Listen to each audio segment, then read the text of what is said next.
First things first, do you agree with this ruling? No. No, I think it's deeply flawed on its own logical terms.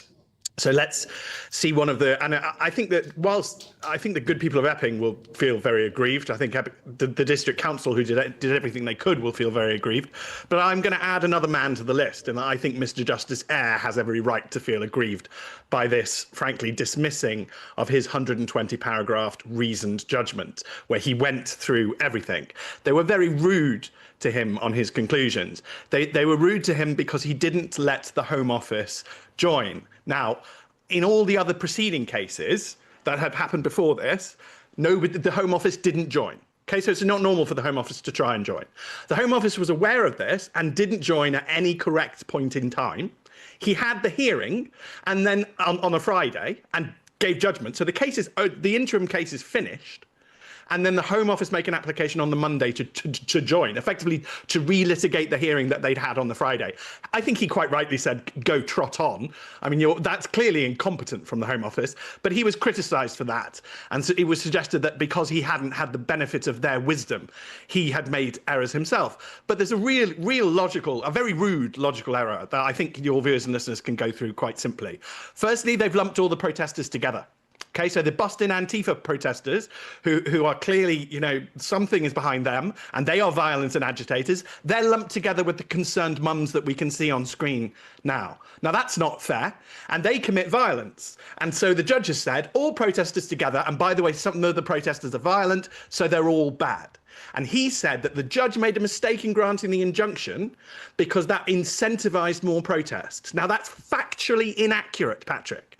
After the injunction was granted, they stopped protesting at Epping. So it's just not true.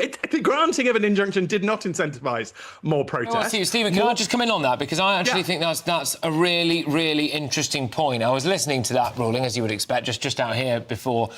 And that stood out to me, this idea that, well, we cannot be seen to have protests driving government policy. But I went to Epping, to that Bell Hotel, the day that the injunction was granted, and the only people there were locals, and a lot of women, a lot of younger people. There was no stand-up to racism. There was nothing of it whatsoever. So you are, I believe, right to make the point that actually the protests had stopped, hadn't they? Yes. So that's not a. Do you think that this judge, which we might come on to actually in a second, Lord Justice Bean, might have erred there a little bit? Yes, I think he has, and I think being very rude to Mr. Justice Eyre, who was the first instance judge, doesn't really cover that up. This is logically irrational. Also, let's just admit it on telly now. The actions of Lord Justice Bean are going to incentivise more protest this weekend. If he's claiming to be the one shutting down protest, that's not what's going to happen. He doesn't seem to understand normal human beings. And I worry that we have a self-selecting elite that simply don't seem to understand ordinary human beings.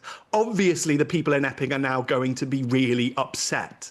Obviously, they are going to protest. I think they will do so lawfully, because I've seen the good people of Epping, and I think wearing pink T-shirts is very wise. I personally advise them to take chocolate digestive biscuits and to give those to police officers to make it very clear they are angry at disconnected elite figures like Lord Justice Bean, not angry at individual police officers who are just doing their duty and keeping everybody safe. So I think we can have lawful protest, and it's actually a really dishonest and frankly cruel thing for Lord Justice Bean to have done, to lump all the protesters together.